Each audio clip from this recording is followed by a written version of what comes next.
I read that you spent a decade running demand gen campaigns for startup before building Fibbler. For you, what were the specific breaking points that made you realize the existing attribution tool were broken? No, but it's very tricky when especially when you work at startups. You're very dependent on everything you do. You don't have unlimited budget. You have probably a very set budget, right? And then from that budget, you need to grow the business. So it's very like everything that you do, everything that you spend money on, you have to defend. And if there was anything I realized in these companies is like partly you have a very close connection to the CEO, the CFO, and they don't necessarily understand marketing, but they understand when money is going in and they don't see leads coming or money is going out. Yeah. A very big challenge for marketers to show the CEO, the CFO that yes, building authority, building brand awareness is important for making business after. Yeah, especially as a startup, right? When you don't even have a brand, like that's kind of what you need to build. But at the same time, the executive suite typically wants to bring in leads and deals and pipeline, right? And those kind of goes hand in hand, but one is much harder to prove. I see.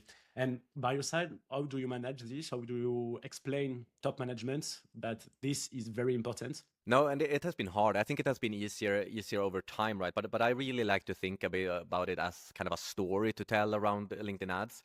When it's more of an awareness channel, we really need to, typically I ask the executive team, okay, so how many times have you clicked on an ad and then converted into a demo? So not so many times, right? But you see ads all the time from companies, you see what they do, and when you actually have this problem, you already have them in your mind, so you know which companies you will go looking for, right? And I think that works so well, and that is kind of where we ended up with Fibbler as well, to kind of visualize that. They understand pipeline, they understand revenue, and they do understand when you explain how the buyer journey in B2B works, because it's not linear. By your side, you push a metric called influence pipeline with Fibbler. Can you explain us a little more about that? For you, what is the definition and how do you calculate this? No, an influence pipeline, and I mean influence revenue as we call it, is kind of, when from LinkedIn, there's very hard to drive direct conversions, meaning someone actually clicking an ad, filling out a form, coming into the CRM. It doesn't happen that much. But we think that LinkedIn has a much bigger impact than that, of course. And that's why both me and yourself, right, we're in love with LinkedIn because it's such a strong channel. So what we do with this metric is that we take all of the deals that we can find in the CRM, and then we're looking at, so before these deals were created, can we see touch points from LinkedIn? If we can, that is what we call influenced. We have influenced the buyer journey. It's not the same thing as saying that LinkedIn has done it all, but more to say that LinkedIn has been part of this deal and this buyer journey. And then we can define it in very different ways. Like as a standard, we are kind of looking often at impressions. So have they seen our ads a lot before the deals were created? But you can also decide to look at maybe engagement. So have they engaged close to the deal being created? It should obviously way higher, right? So I would say it's a trend metric more than like a credit metric in that sense, but it's a damn good one. Skeptic might say just because they saw ads, this doesn't mean the ads caught the deal. How a marketer should read this data month over month? No, and that is very true, right? It is not the same thing, but how I like to look at it is kind of to look at it month over month. Okay, so if we are reaching the right buyers, if we are engaging with more buyers month over month, if influence pipeline is increasing month over month, we are doing something right. It's not to say that, it's doing it all, but it has an impact. Something we're actually working on now in Fibbler that I got feedback from the other day, which I think is pretty brilliant, is to look at if we have all of the deals that we can find in the CRM that is influenced by LinkedIn, and then we take all of the deals inside the CRM that is not influenced by LinkedIn, can we see any difference in terms of how fast they close or how high the ACVs are? So to kind of do this lift analysis to make a bit broader, as you say, more to convince the executive team that, okay, when LinkedIn is involved, we see much better results on this, and this. So I think that is the next evolution that we're going towards. We have influence pipeline. For some skeptics, how do we defend it and explain how it works? And for example, do you have a benchmark for that? Do you use some data like that? No, not really. I think it's hard because every like impression, if you say, is very different, right? There are impressions where you haven't even seen the ad. There are impressions where you've spent a lot of time on the ad. So it's hard to set a number, and it also depends on if you're targeting SMB customers, enterprise. Like, I mean, if you're targeting enterprise customers, you typically want to have a pretty high impression number, probably, because it's a big organization. You need to see a lot of people before, actually influencing. But if you're targeting SMBs and targeting just a few roles per company, it doesn't have to be that many. But especially when people are skeptical, I like to look at engagement instead of impressions, because then we can actually say that, okay, but these companies actually did engage with us just before the deals were created. So I think it's a bit dependent on how mature the organization is in terms of understanding the buyer journey. I think the best way to do is maybe you can show that, for example, if you invest 100,000 per year in LinkedIn ads, you can drive X thousand influence pipeline. And if you double down and you invest 200,000 in 1 year, maybe the pipeline influenced is not 2 times more, it's maybe a 5 times more or 10 times more.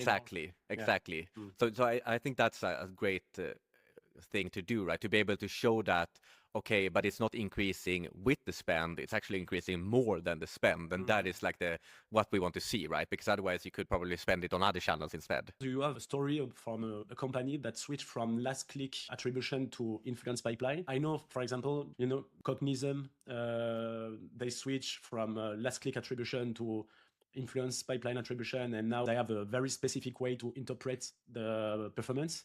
Do you have an example to told us and maybe a success story like that?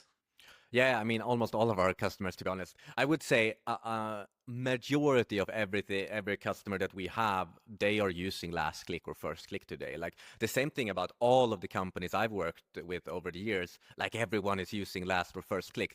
Like the market is not so mature, so everyone is coming from that. So when they first, when they have their first and last click numbers, LinkedIn ads always looks terrible. And when they see something, like when they connect to us and see their first influence pipeline, typically they don't understand that it's real right away. Like they think it's fake. They think this cannot be true because they've never seen these numbers before.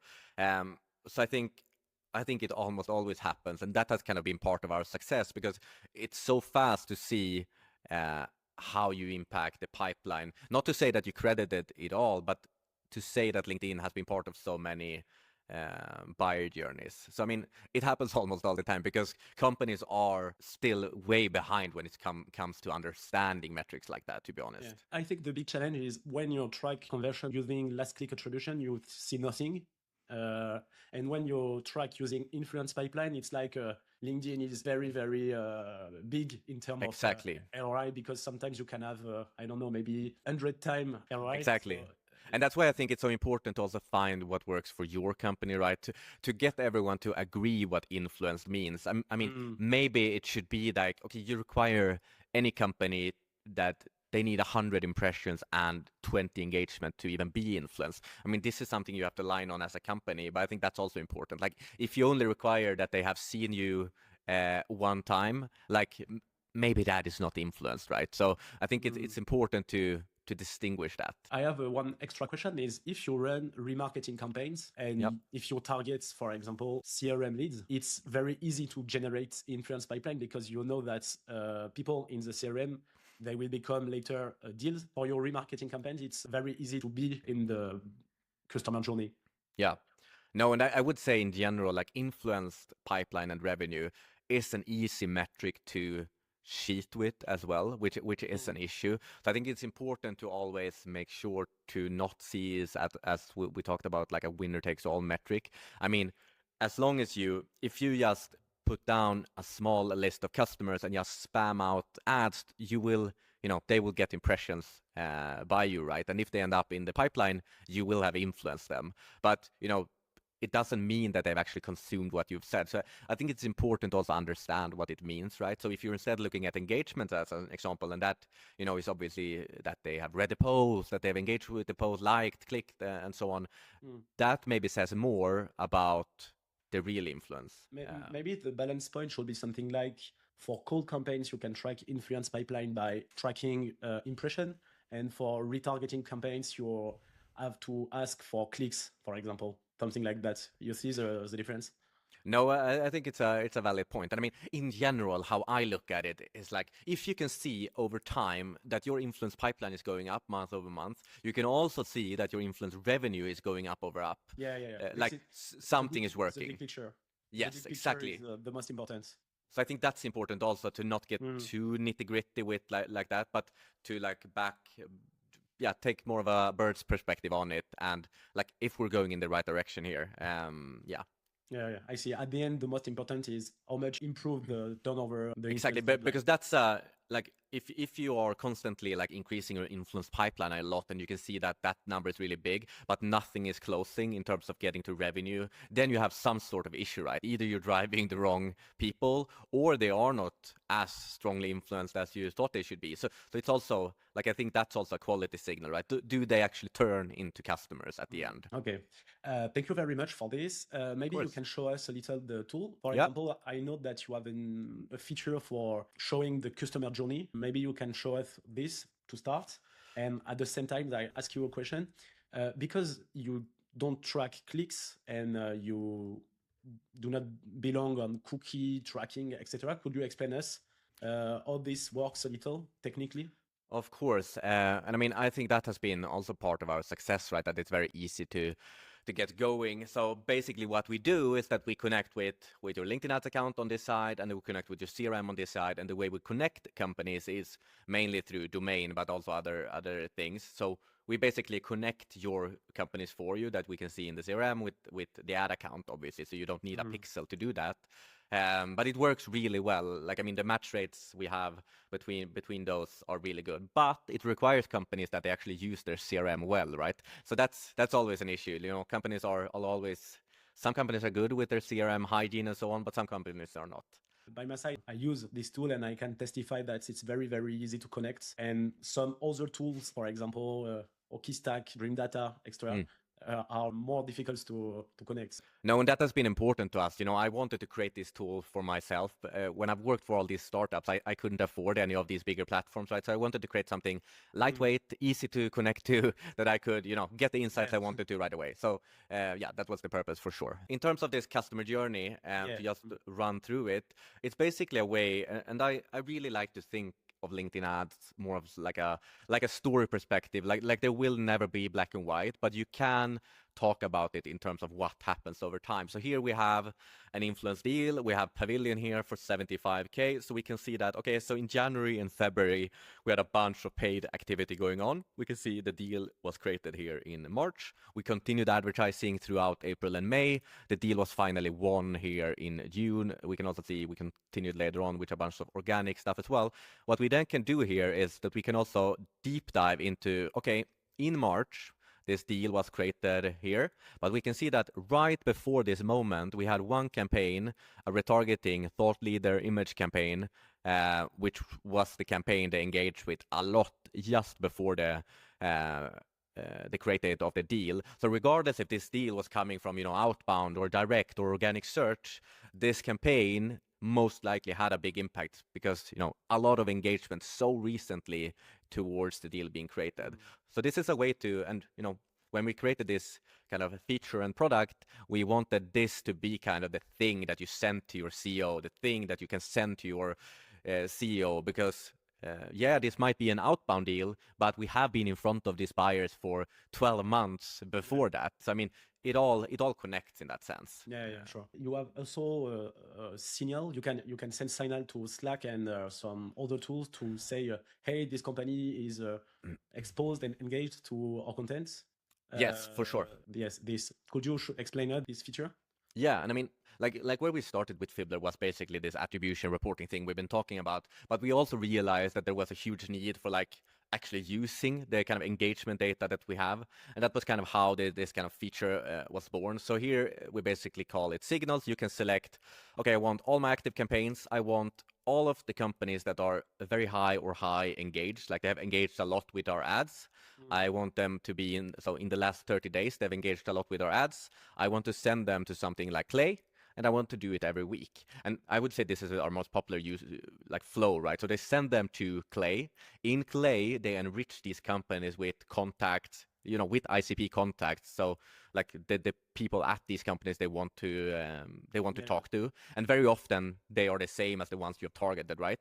But we only have company data, so then you send them there, enrich them with contacts, and probably send them back to the CRM or something like that for prospecting. So it's a way to. I think this feature is very crazy. By my side, I just use this for send the information to sales services for my customer using Slack.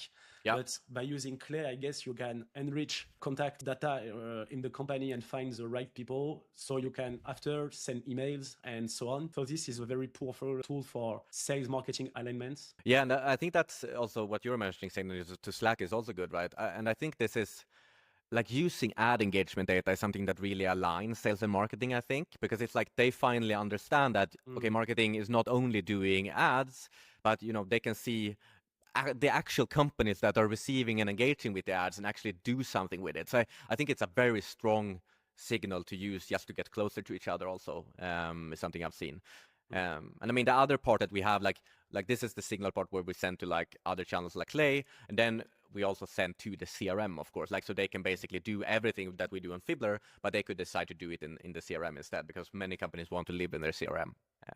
And I guess this is working both for organic content and sponsored content. Yes, exactly. So it's basically both.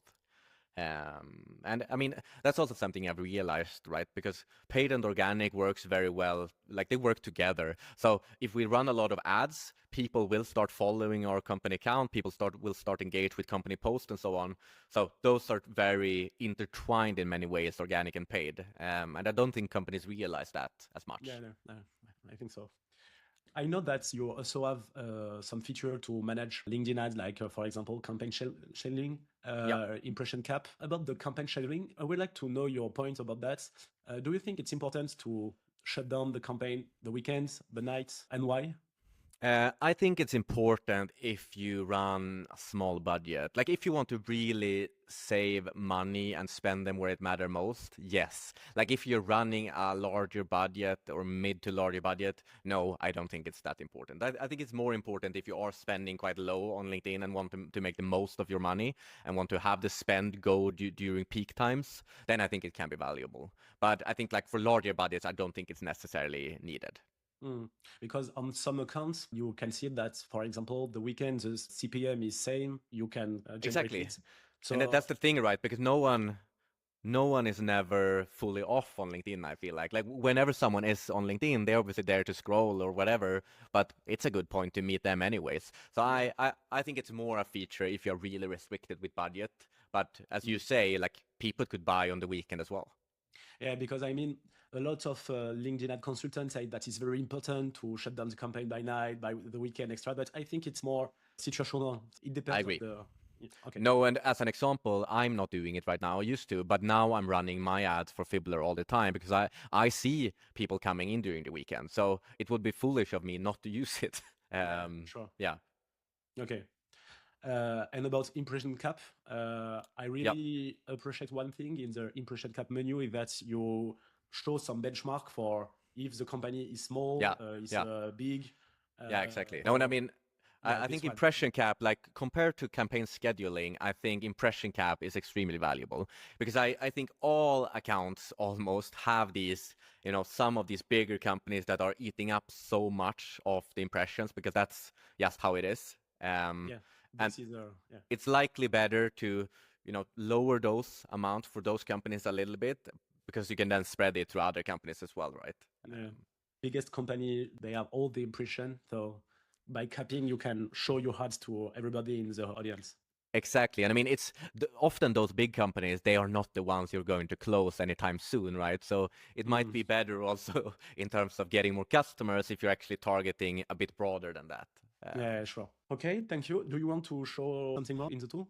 No, but I think that's good. But I mean, something that's working really well that I think is kind of because another issue in LinkedIn is obviously, you know, there are going to show up a lot of companies and a lot of titles that are seeing your ads that you don't want to have there. So we have these audience and company exclusions where you can basically see all of these titles that are exposed to your ads and the metrics to them, and then you can basically exclude them from all active campaigns with one click. So I think it's also a simple way to just remove titles that are not relevant to you. Yes, it's very time consuming to remove bad job titles extra from each campaigns when you have all Yeah. your audience segmented like that. So yes, this is very Yeah. very good. Yeah, but that's it, I think. Okay. Do you think for future the click tracking will disappear completely? I think it's going in that direction, yes. And I Yeah. mean, people are generally, privacy is a big thing. So and I am also very pro privacy in general because I'm I'm Mm. European, right? So Yeah. we like that. But yes, I think it's going in that direction. But then on the other hand, like in the US as an example, we're seeing these person-based website visitor identification things, right? So which is going in another direction where they're actually they're actually finding the people that are visiting your website, which is very intrusive in my eyes. Yeah, but I think for sure, I mean, there are going to come much more browsers that will have ad blockers by default, as an example. Like we're not going to be able to have cookies all of the time anymore. Like it was just based on luck, I feel like, that Chrome didn't shut down cookies, and yeah. We have the native remarketing from LinkedIn. This is a very good point for B2B marketing. I also think that the tracking on the website will be more and more complicated in future. Yeah, and I think so too. And especially if we make decisions only based on that, it will be very tricky in the future. Do you plan some new feature on Fibbler? Yeah, I mean, for sure. I mean, we've been very focused on LinkedIn ads since that's kind of where I've seen the biggest issues in terms of attribution. But we are now in end of February adding like Google ads. We are going to later on this year add Meta ads. So we are going to become more of like a paid ads hub in that sense. For sure, because my vision for this is obviously like where people or where marketeers spend money, that is also where we have to kind of defend the budgets going out. So like we're trying to become more like paid ads attribution in general, Yeah. I'd say. I am wondering about one thing is for Google Ads, do you have some influence pipeline using Google Ads? You mean maybe for demand gen campaigns and YouTube's campaign and extra? Yes, we're going to have that, but it's going to be like we are obviously identifying companies coming to your website. So it's going to be a bit, and then from that, we are connecting that back to campaigns, keywords, etc. And then we can obviously connect that to the CRM and get influence pipeline and so on. Oh, yeah, So okay. So you have the buying journey using multi-channel. Yeah, yes, okay. so it will be very like we will have customer journeys as an example with all of these channels combined to just I want to show like how kind of LinkedIn and Google works together, because it's very often that LinkedIn, does a lot of the heavy lifting for a long time, and then someone goes to Google and convert and to kind of show how they work together is kind of the ambition, I'd say. And you mean it at the company level? So, for example, you know that the company come to the website and maybe Yes. somebody else in the company see an ad and it's the same buyer journey. Exactly. That's kind of how it's going to work. And then we can look at insights, like which channel is often the first one and which channel is often the last one before like conversion and so on, and get kind of an idea of how they work and what part of the journey they do most often. Yeah, okay. And in Europe, it's not so challenging for GDPR. No, I mean, well, it's the same as we talked about before, right? It requires that people accept cookies. It requires that we can identify them through like IP lookup and so on. So it's going to be a discrepancy for sure with companies we cannot identify. But it's still, in my eyes, better than having nothing. So I think it's like, yeah, like obviously the LinkedIn data is more complete since we get all of the companies. But Google doesn't really work like that. Okay, I see. So thank you very much. Maybe you want to say people where they can register to Fibbler, I guess your website simply. Yeah, exactly. Fibbler.co is our website. I mean, my name is Adam Holmgren, and I typically spend a lot of time on LinkedIn, so trying to write there as much as I can. So yeah, follow me there. Thank you very much. Thank you.